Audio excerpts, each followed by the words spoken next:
तर उद्धव ठाकरेंच्या मराठवाडा दौऱ्याचा आज अखेरचा दिवस आहे। त्यांनी आज परभणीमधल्या डेंगळी पिंपळ गावातील शेतकऱ्यांशी संवाद साधलाय। यावेळी आपल्या व्यथा सांगताना शेतकरी महिलेला अश्रू अनावर झाले होते। प्रत्येकाची चांगल्या घरच्याची दिवाळी चांगली झाली असेल, पण मी माझ्या सोन्यासारखे 2 लेकरं आले। काय केलं होतं मी फक्त गुलाबजामुनचे 2 पुडे आणले आणि चिवडा केला होता। एवढे सोन्यासारखे लेकरं माझे इतके लांबून आले। त्याच्यानंतर हे झालं आमच्या जगाचा पोशिंदा असून कसा हा पोशिंदा उपाशी राहिला। तुमचं नकोच, मला आम्हाला आमच्या हक्काचं द्या एवढंच मागले। त्याच्यानंतर तुम्ही मुलीसाठी फी माफ म्हणायला कधी करायची मग माफ?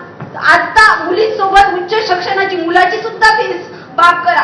आमची दिवाळी तर अशीच गेली, आमचं आयुष्य असंच चाललंय। कमीत कमी आमच्या लेकराबाळाचा तरी विचार करा तुम्ही। आम्ही जगाचे पोशिंदे, आज आम्हीच उपाशी आमच्यावर राहायची वेळ आली। कसं करावं, काय करावं? पोरगीच आपली एवढी हुशार आहे। सर मी तुम्हाला आज मनातलं सांगते, दोघांच्याही मनात असं आलं होतं, चिठ्ठी लिहून ठेवत आणि आमच्या लेकरासाठी असं म्हणावं की आमच्या लेकराचं फक्त तुम्ही शिक्षण करा, आमचे लेकरं हुशार आहेत, शिक्षण करा। आम्ही जेव्हा सगळे मार्क संपत होतो तेव्हा मार्क तो मरणाचा दिसतो सर, कारण सगळे मार्क पैशाचं सोंग करता येत नाही। सगळे सोंग करता येत, पैशाचं सोंग करता येत नाही। तेव्हा असं वाटलं की खरंच हे संपून जावं, फक्त लेकराच्या सुखासाठी। जर हे लेकराचं सुख येतच जर होत असेल ना, तेव्हा वाटलं होतं खरंच आत्महत्या करावं। दोघांनीही खूप विचार केला, आमच्या तेही पोरीमुळे खूप रडले। खरंच तेव्हा मला कळलं खरंच